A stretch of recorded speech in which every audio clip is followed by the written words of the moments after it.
Alors, bonjour tout le monde. Bonjour. Bienvenue au Santec. Bienvenue à l'AGA du REAI. Alors, je suis Louis Duhamel, enchanté de Deloitte, et mon collègue Jean Matuszewski de EIB Data. On est content d'être ici pour ce beau moment où on va pouvoir mettre au monde pour de vrai.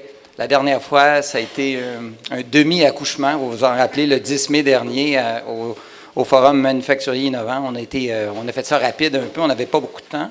Maintenant, ce sera l'accouchement officiel, disons.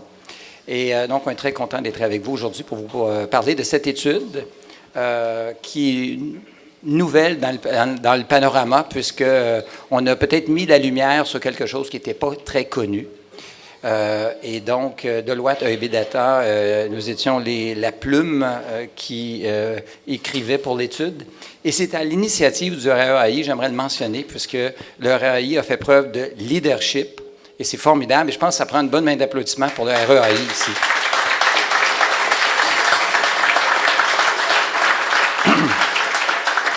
Alors, vous connaissez Carl Fugère. Il peut être insistant quand il le souhaite. Quand c'est important, il est capable d'être très insistant. Et donc, tout commence toujours par une idée. Il faut que quelqu'un ait l'idée de le faire. Et la bonne nouvelle, c'est qu'on avait toute une armée pour faire après. Et donc, ils sont dans l'ordre alphabétique ici. Donc, je vais suivre cet ordre avec le CRIC, le Centre de recherche industrielle du Québec, Lynne Dubois, qui représentait le CRIC, qui est quelque part ici. Elle est là, juste là, à l'avant ici. Alors, merci Lynne pour la contribution. Il y avait une petite institution financière québécoise qui s'appelle Desjardins. Vous avez peut-être déjà entendu parler. Alors, Desjardins a mis tout son pouvoir énorme derrière cette idée qu'on avait un écosystème de fournisseurs au Québec qui, malheureusement, ne recevait pas toute l'attention voulue et qui n'était pas nécessairement connu. Et donc Desjardins nous a appuyés. Et merci beaucoup, Caroline Lafleur. Alors, merci beaucoup de votre appui. Alors, c'était le seul partenaire privé aussi qui était avec nous, donc c'est pas rien. Alors, très, très important.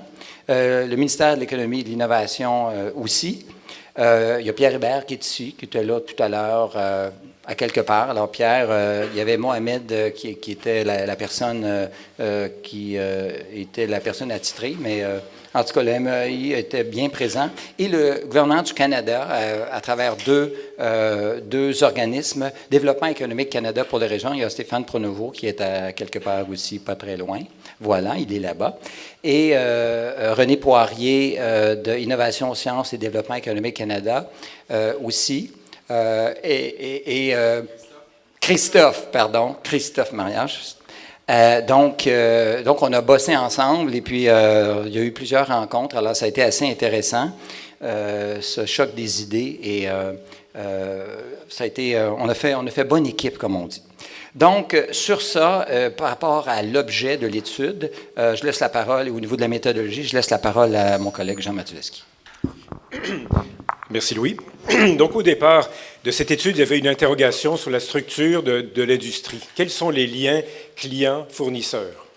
Et on sait à quel point en développant les liens clients-fournisseurs, on peut développer une industrie. On a l'exemple de l'aéronautique, on a l'exemple de l'aluminium, où il y a des échanges, il y a une structuration de l'industrie très intéressante qui a été faite sous ce mode-là, client-fournisseur. Ça n'avait pas été fait dans le cadre de la fabrication avancée. Et en particulier, même si on a beaucoup parlé de fabrication avancée au cours des dernières années, on n'a pas beaucoup parlé des fournisseurs, de vous autres. Donc le portrait qu'on va vous présenter met une emphase particulière sur cet aspect. Pour ça, on a mis les grands moyens. Et pourquoi on a mis les grands moyens? Parce que s'il y a la fabrication avancée, les statistiques qui la concernent ne sont pas avancées, ou ne l'étaient pas tout au moins jusqu'à aujourd'hui. On a mis les grands moyens, le nombre de partenaires que vous voyez, le nombre de méthodes qu'on a utilisées pour cerner le sujet. Je ne vais pas vous le donner en détail, mais quelques éléments qui valent la peine d'être mentionnés. On a monté une base de données de près de 700 entreprises dans le domaine des fournisseurs, comme vous, de fabrication, de points de fabrication avancée, comme Louis le dira, fabrication, logiciels et services.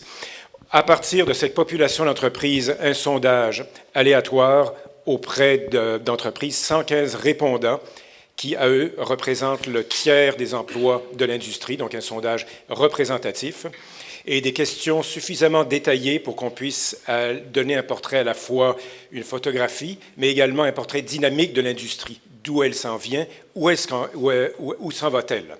Donc ça, c'était les différents éléments qu'on a mis, les principaux éléments qu'on a mis sur pied.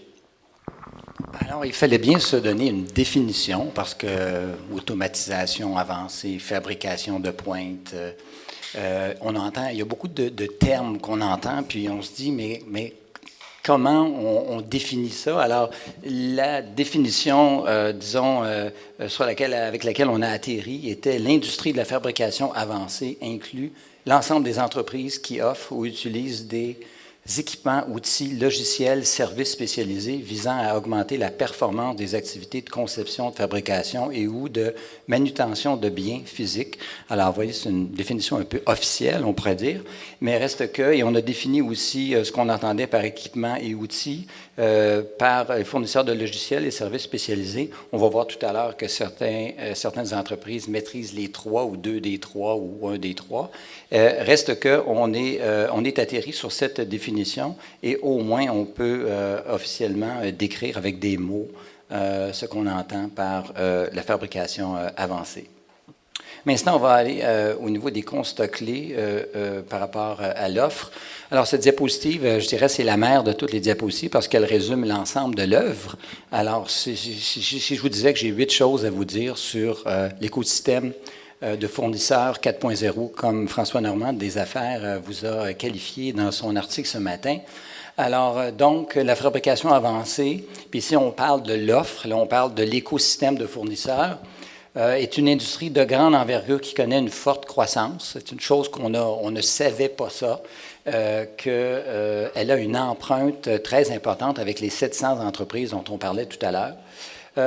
Donc, une industrie qui contribue à l'économie de la vaste majorité des régions du Québec. Alors, c'est présent partout au Québec, dans les 17 régions administratives. C'est sûr, un peu plus lourd dans les grands secteurs où le secteur manufacturier joue un rôle important. Une industrie qui est diversifiée aux expertises multiples. Donc, on n'est pas juste, on connaît pas juste un truc, on en connaît plusieurs. Donc, un coffre à outils qui est assez varié. Une industrie qui est en voie de s'intégrer à l'image du 4.0. Donc, cette logique de la fabrication intelligente est dans les cartes actuellement et plusieurs entreprises sont déjà là ou en train d'y arriver. Une industrie caractérisée par une forte culture de collaboration. On va voir que les petits qui maîtrisent, qui soient seulement des équipementiers ou seulement des intégrateurs ou seulement des fournisseurs de logiciels, travaillent ensemble pour avoir une offre plus variée. Donc, même avec les concurrents travaillent ensemble. Les gros se consolident eux autres et se diversifient et ont tout ce qu'il faut à l'interne. Une industrie qui est innovante à forte intensité en recherche et développement. Des fois, on voit juste le côté des entreprises qui est comme ça. On pense que les fournisseurs, eux, ils doivent innover aussi, puis encore plus peut-être. Puis une industrie qui prend sa place à l'international. Donc, c'est une industrie qui est déjà active sur des marchés étrangers. Et cette industrie fait face à certains obstacles à sa croissance. On va voir lesquels tout à l'heure. Donc, encore une fois, on va développer maintenant, avec le temps que nous avons, les 8 points. Alors, donc, c'est ça. Les éléments de recherche qu'on a fait nous ont permis de chiffrer tous les éléments que Louis vient de vous citer. Alors, commençons par celui de la taille et du dynamisme de l'industrie. Alors, très rapidement, pour ceux pour lesquels c'est un peu loin, 680 entreprises, 44 000 emplois, 15 % de croissance par an, 80 % des entreprises sont en mode croissance. Un petit mot là-dessus. Donc, évidemment, le chiffre à retenir, c'est le 15 % de croissance par an au cours des 3 dernières années, et ça sur une masse de 44 000 emplois. La combinaison des deux commence à être assez impressionnante, merci. 15 % de croissance par an de l'emploi, ça se compare aux manufacturiers dans l'ensemble, manufacturiers pour l'ensemble, les 3 mêmes années, 2016 à 2018, c'est 3 %. D'accord? Donc, ça fait, c'est évidemment toute une différence. Et 44 000 emplois actuellement à partir d'une croissance de 15% par an depuis 3 ans, ça donne à peu près 5 000 emplois par an. On peut faire le calcul. Moyenne d'à peu près 8 à 10 nouveaux emplois en moyenne pour chacun d'entre vous, pour l'entreprise moyenne. Donc, à nouveau, signe du dynamisme assez impressionnant, merci. Est-ce que ça va se poursuivre dans la durée? Là, c'est une autre question. On va arriver tout à l'heure aux obstacles à la croissance. Ça, c'est un élément important. Deuxième élément, chiffre d'affaires, 5 milliards. 5 milliards, ça veut dire quoi? Est-ce que c'est élevé, pas élevé? Un petit comparatif que je vais vous donner, le jeu vidéo. Selon vous, c'est quoi la contribution au PIB du secteur du jeu vidéo au Québec? En tout cas, moins d'1 milliard en pourcentage. Et en termes de milliards, ici, c'est moins d'1 milliard. D'accord? Donc, ordre de grandeur de comparaison. Représentation régionale, donc sans étonnement, pas mal à Montréal, mais pas uniquement à Montréal. En réalité, on suit la carte manufacturière du Québec. Plus forte proportion de grandes entreprises dans les régions urbaines, à nouveau sans surprise, sauf que la croissance se constate aussi dans les entreprises des régions. Maintenant, Louis a mentionné tout à l'heure les 3 dimensions, la définition, ceux qui sont dans la fabrication d'équipements, le développement de logiciels, les services spécialisés.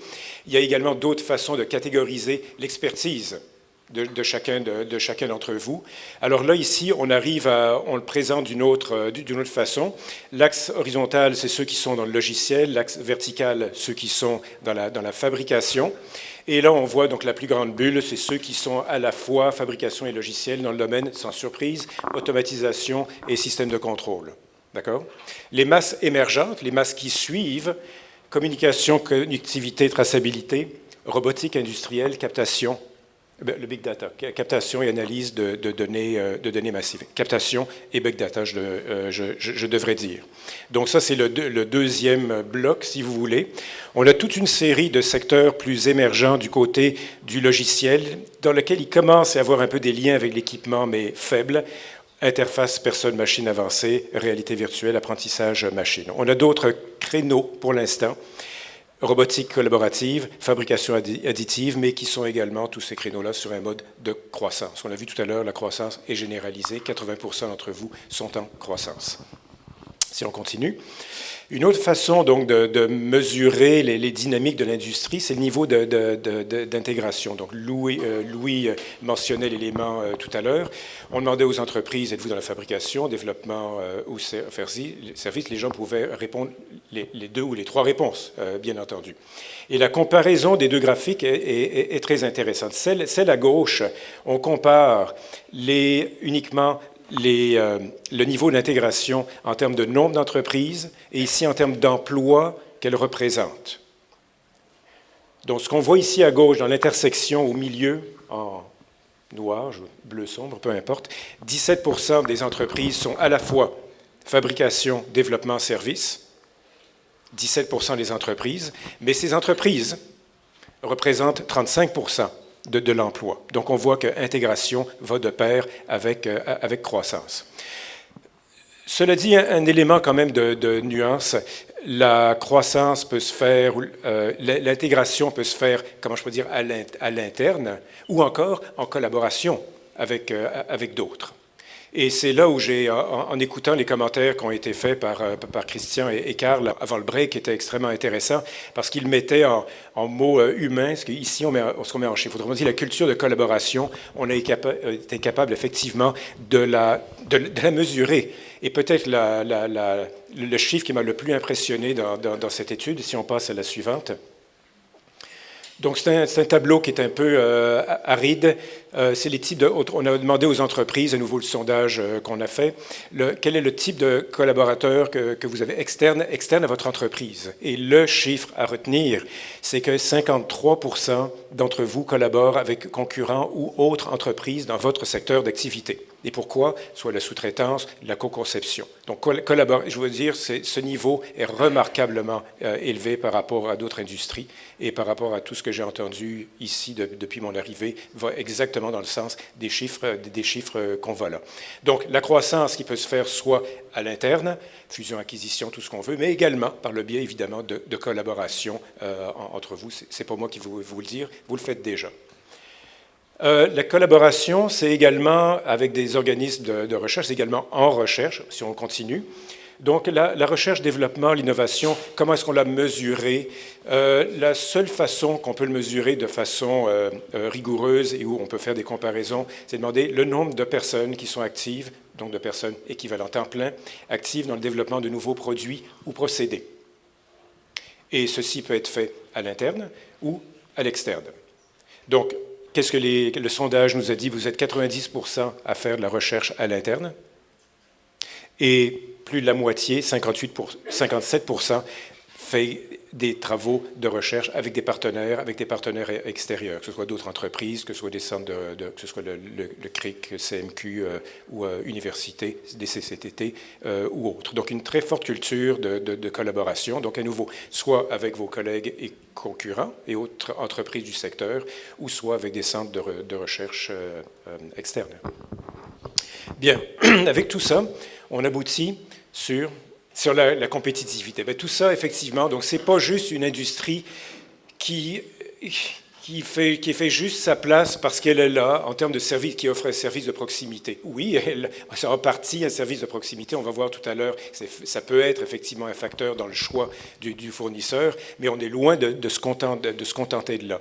Quelques chiffres que je voudrais souligner, même les très petites entreprises, celles de moins de 10 emplois, la moitié exportent. Si on regarde dans le domaine de l'équipement, c'est 85% des entreprises dans le domaine de l'équipement qui exportent. Hors Canada. Bonne question. Et même dans le domaine des services, qu'on pourrait croire, s'il y a une notion de proximité, c'est bien dans le service, 65% des entreprises dans le domaine du service exportent. Autre indicateur de compétitivité, on a regardé les statistiques d'exportation de robots industriels, statistiques canadiennes, ventilées par province. On voit, ça c'est 2014-2018, le bleu clair, c'est le Québec, et on voit qu'en 2014, on avait quoi, peut-être 15%. Là, on approche gaiement du 25%, soit dit en passant, en tassant l'Ontario.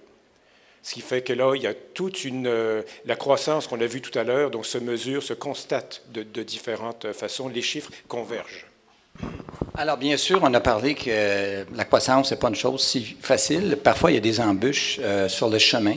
Et vous ne serez pas surpris que le premier facteur qui nuit à la croissance, c'est les ressources humaines. Alors, le secteur de l'écosystème 4.0 ne fait pas exception à la règle. Il y a aussi, à moindre égard, le financement et la commercialisation. Mais encore une fois, rareté, pénurie de main-d'œuvre dans l'industrie en général, c'est 57% des répondants. Et aussi l'inadéquation entre les compétences requises et l'expérience. Alors, on est dans des terrains connus, on voit ça partout. Ici, le secteur ne fait pas exception à la règle. La pénurie de main-d'œuvre, c'est vraiment l'ennemi du bien au Québec qui nuit à tout.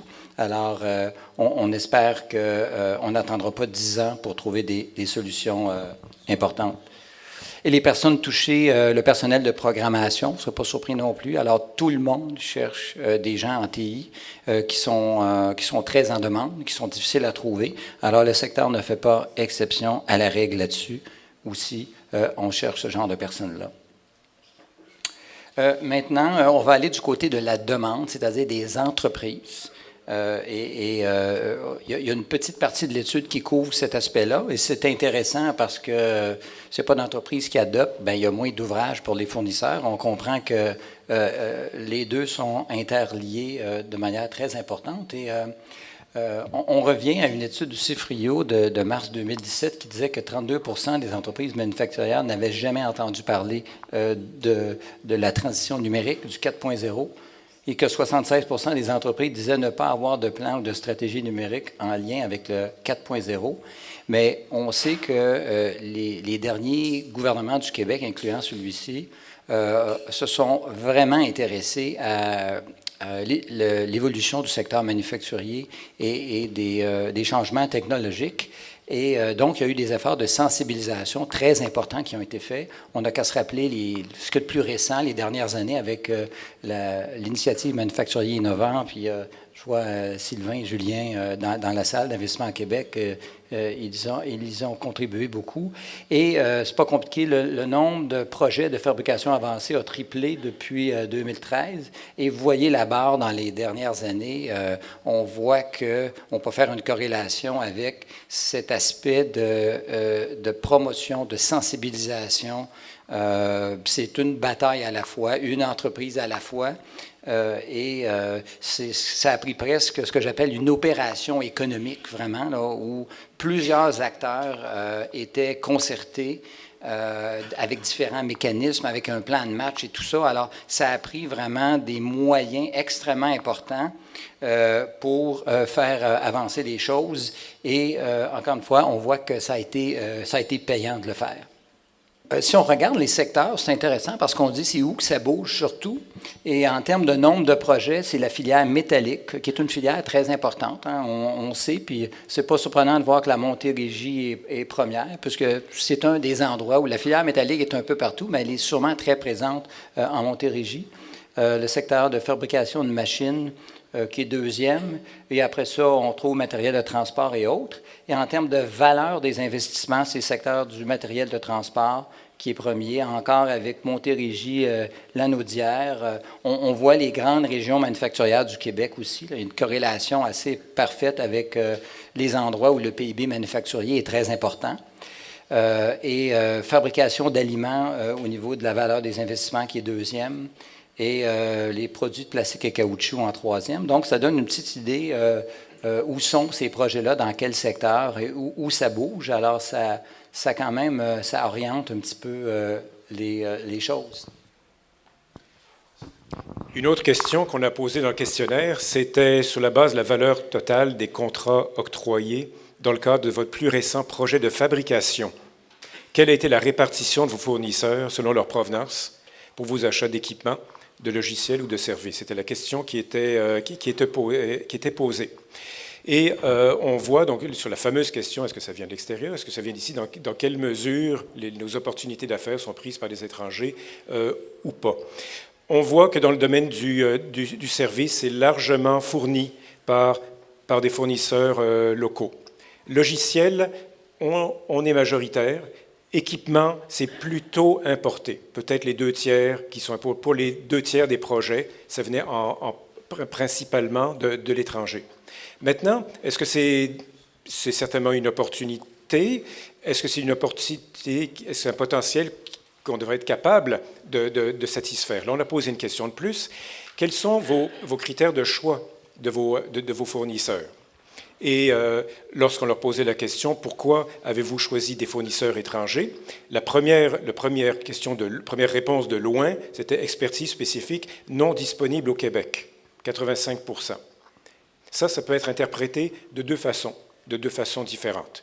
Un problème d'appariement, offre-demande, et un problème de notoriété. Donc, c'est certainement sur ces deux éléments qu'il faut agir. Bonne nouvelle, le prix il arrive, oui, mais beaucoup plus loin, 36%. C'est pas nul, bien sûr, mais c'est comme loin derrière. Si on regarde parmi ceux qui choisissent surtout des fournisseurs au Québec, les top 3 critères, d'abord, c'est la proximité géographique, 67%, suivi de près par flexibilité, adaptation à des besoins spécifiques, qualité du service après-vente. Donc, sans trop de surprise, mais c'est toujours apprécié, évidemment, par des gens qui ont besoin de relations de confiance, qui doivent être établies rapidement pour percer la barrière de l'obstacle apparent quand on va vers le 4.0. Si on continue, cette slide, elle est pas mal importante. Donc, je vais juste la décrire un tout petit peu pour ceux qui sont un peu loin. Donc, je reviens tout à l'heure à mes histoires de commerce extérieur, de robots industriels, d'accord? La ligne bleue, c'est celle que je vous ai montrée tout à l'heure, la croissance, ça c'est les exportations québécoises de robots industriels. Et ça, c'est la demande, en vert pâle, c'est la demande québécoise pour des robots industriels tels que manifestés par les importations. Puis on a vu tout à l'heure que la majorité des robots industriels sont importés. Oui, les deux sont en croissance, mais remarquez bien, dans la demande, autrement dit vos clients potentiels, c'est essentiellement plat de 2011 à 2017. Oui, ça commence un petit peu à augmenter, 2017-2018, qui un peu traduit la mobilisation de l'industrie avec toutes les initiatives récentes qu'il y a eu, mais qui est loin d'avoir le même dynamisme que l'exportation de vos robots industriels qui sont beaucoup plus partis vers les marchés extérieurs. Donc, quels sont les éléments à retenir dans tout ça? Faisons le point sur certaines choses qui ont été dites. Le principal obstacle à la croissance, c'est les ressources humaines. Quand je dis le principal, on demande littéralement aux entreprises quel est le principal obstacle à la croissance. 50% des entreprises disent que c'est les ressources humaines. C'est synonyme de dire que notre carnet de commandes est plein. C'est synonyme. Quand notre carnet de commandes est plein, on peut être un peu plus sélectif sur le type de client. Et si on a une clientèle locale qui n'est pas encore aussi près, à qui il faut vendre le concept, on va peut-être préférer un client à l'étranger. Et c'est là où est le paradoxe. Au départ, on se dirait que l'offre est déterminée par une demande locale, et au départ, c'est vrai, et ça continue un peu à l'être, mais ça l'est de moins en moins. Quand il y a des clients qui hésitent à faire le saut, alors que vous êtes parti pour la gloire à l'extérieur. Donc, peut-être un élément à mentionner, ce qu'on a perçu, c'est qu'alors qu'il y a une offre, il y a un secteur des fournisseurs 4.0 en pleine croissance, du côté de la demande, il n'y a pas de sentiment d'urgence. Il y a peut-être un faux sentiment de sécurité amené peut-être par la situation de taux de change.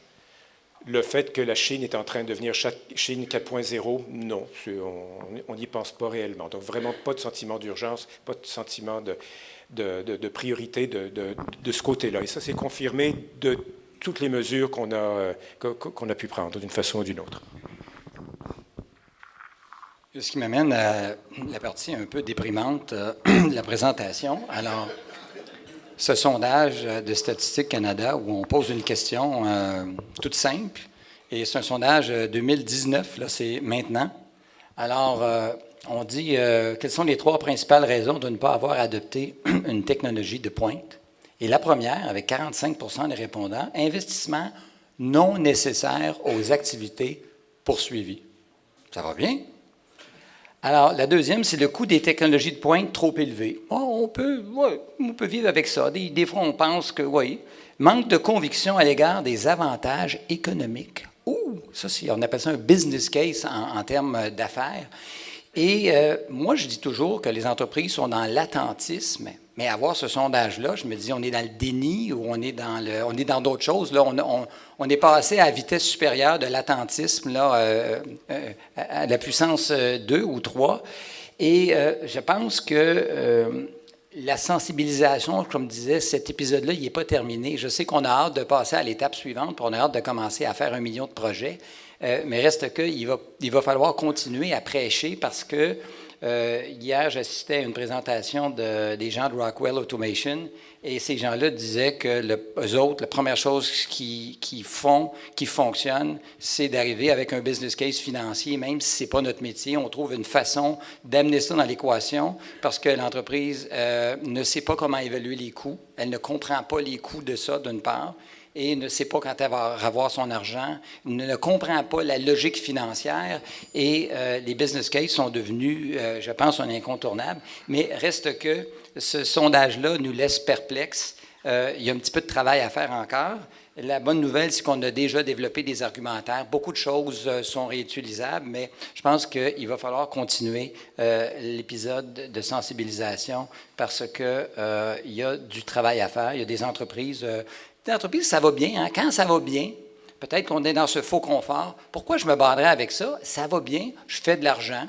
Alors, et puis la devise aussi, on est sur l'attaque à 5 encore, on est retourné comme dans les années 2000.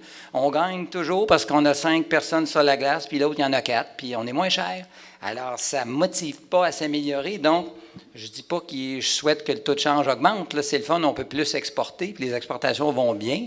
Mais reste que il va falloir, c'est le fameux sentiment d'urgence dont Jean parlait, il va falloir le ramener en avant, ce sentiment d'urgence-là, qu'il ne faut pas se complaire actuellement. ce qui nous amène à un certain nombre de pistes de solutions.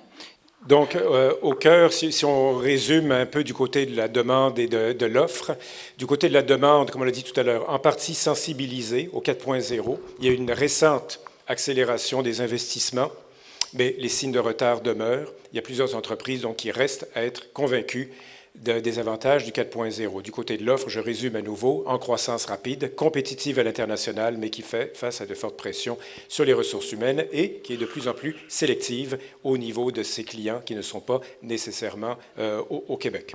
Cette slide résume pas mal comment est-ce que je peux dire, le diagnostic qu'on a fait. C'est la suivante où on va réellement du côté des solutions.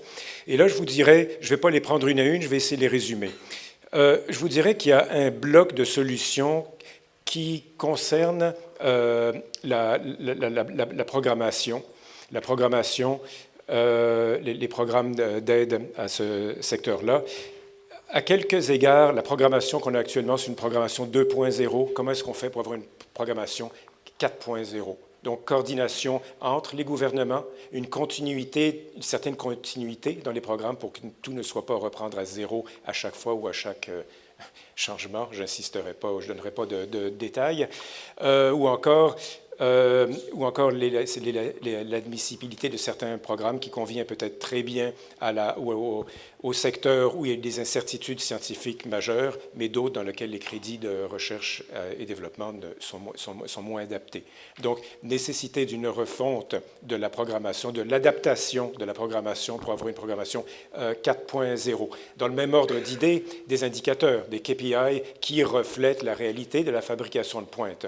Si on a ramé pendant 4 ou 5 mois, c'est précisément parce qu'il n'y avait pas de données qui me permettaient de vraiment mettre le doigt sur les problèmes de façon suffisamment solide et de les suivre dans le temps. Pourquoi est-ce qu'on sort des statistiques? Ça prend, entre autres, c'est savoir où on en est, où en est l'état des besoins. Est-ce qu'il faut réorienter, ajuster l'aide gouvernementale, l'implication de l'écosystème, parce qu'il n'y a pas que le gouvernement. C'est ces différents éléments-là qu'il faut pouvoir ajuster. 2 ou 3 autres éléments, donc bien évidemment soutien aux ressources humaines. Tout à l'heure, juste un point tellement important, la moitié d'entre vous pour lequel l'obstacle numéro 1, c'est les ressources humaines, et près de la moitié d'entre eux, c'est les programmeurs. Donc pour le quart de l'industrie, l'obstacle principal à la croissance, c'est la disponibilité de programmeurs. Donc, vous comprendrez, bien entendu, que c'est une piste de solution qui doit passer par formation, immigration, partage de ressources, optimisation de ressources humaines, etc. Il y en a quelques autres sur lesquels je n'élaborerai pas trop pour l'instant parce que le temps passe. Et par contre, il y en a une dernière qui vaut la peine, sur laquelle on insiste. Ça me fait penser à une citation. Je ne sais pas si vous avez l'occasion de parcourir le tout nouveau baromètre industriel du Québec. Je ne sais pas, j'ai vu Richard Blanchet tout à l'heure, qui est juste là, qui nous offre encore cette année une base factuelle exceptionnelle pour comprendre qu'est-ce qui se passe dans le secteur manufacturier actuellement. Et il y avait, dans un des vidéos, il y avait un témoignage d'une entreprise qui disait, cette entreprise venait tout juste de faire un investissement important dans son entreprise, et selon les moyens de l'entreprise, c'était quelque chose de très important en fabrication avancée, et la personne disait, vous savez, c'est un acte de foi, c'est que moi, je ne reverrai peut-être pas mon argent avant 5 ans. Je viens de faire un geste important qui est un geste significatif pour mon entreprise. Mais à quoi j'ai pensé? J'ai pensé que dans 5 ans, je ne serais plus ici. Je n'aurais plus d'entreprise dans 5 ans. Alors, c'est comme ça que j'ai pris ma décision, même si je n'avais pas tous les éléments en main pour la justifier parfaitement, puis savoir que je faisais la bonne chose. Mais il dit, je suis convaincu que j'ai fait la bonne chose parce que je sais que c'est la compétitivité de mon entreprise qui était en jeu. Alors, j'ai trouvé ce témoignage-là percutant. Et c'est une entreprise très crédible qu'on connaît là, dans le secteur manufacturier. Et c'est là un peu qu'on est rendu. Et l'adoption, c'est l'affaire de tout le monde. C'est surtout l'affaire de l'écosystème de fournisseurs parce que ça prend une contribution de tout le monde pour pousser sur l'adoption puis amener les entreprises à peut-être sortir d'un certain confort actuellement qui fait en sorte qu'on ne voit pas nécessairement l'urgence de ça. Et l'argumentaire, on voit qu'on est rendu à une autre étape sur l'argumentaire. Il faut vraiment avoir un argumentaire économique. On voit que les entreprises ne le voient pas du tout. Un argumentaire financier, économique, avoir des business cases. Et c'est comme ça qu'on va être capable d'avoir un dialogue, je pense. C'est pas juste technologique ou technique ou un avantage compétitif pour l'entreprise. Je pense qu'on a joué beaucoup sur cette carte-là et ce n'est pas suffisant actuellement. Et il va falloir aller un petit peu plus loin que ça. Avant que je remercie nos commanditaires, Jean, est-ce que tu voulais ajouter un petit mot de la fin? Est-ce que tu voulais ajouter quelque chose? Ça concernera les commanditaires aussi. Ah bon? Surprise? J'ai hâte d'entendre ça. Ben, peut-être un autre élément de surprise que nous avons eu dans le cadre de ce projet-là, puis là je parle davantage du processus. C'était une grosse étude dans laquelle il y a eu plusieurs partenaires financiers ad hoc, parce qu'il faut bien se partager les coûts d'une étude, d'accord? Sauf que au cours du travail, il y a eu plusieurs sessions de travail avec les différents partenaires, le RAI, les différents paliers de gouvernement, le CRIC Desjardins, etc. Et au fur et à mesure où le temps passait, il y avait plus en plus de discussions de fond qui se faisaient entre ces différents collaborateurs, qui se connaissaient déjà d'une certaine façon, déjà travaillaient sur certains projets communs, mais en termes de politiques qui peuvent influencer l'évolution du secteur et de l'écosystème, c'était vraiment, ils nous l'ont dit eux-mêmes, comme une première fois. Donc c'était comme si ce qui était des partenariats ad hoc au début était devenu le début d'une cellule de collaboration. On a trouvé ça vraiment particulièrement impressionnant. On ne parlait pas de partenaires, de visibilité ou de commandite. On parlait des vrais partenaires qui avaient tous quelque chose à partager, quelque chose à apporter autour de la table et on était plus forts ensemble. On avait un point de vue sur le terrain d'une institution financière qui travaille avec les entreprises des deux côtés. Dans toutes les régions du Québec, on avait 2 paliers de gouvernement, puis je souligne la contribution du gouvernement du Canada qui a été exceptionnelle, un beau leadership, puis de voir les gouvernements collaborer ensemble. On aime ça, hein? On aime voir les paliers de gouvernement qui sont ensemble à la même table, qui contribuent. Et le CRIC, l'incontournable CRIC aussi, donc Société d'État, dont la mission, finalement, est d'aider les entreprises à faire cette transition-là. Et le ministère de l'Économie et de l'Innovation, bien sûr.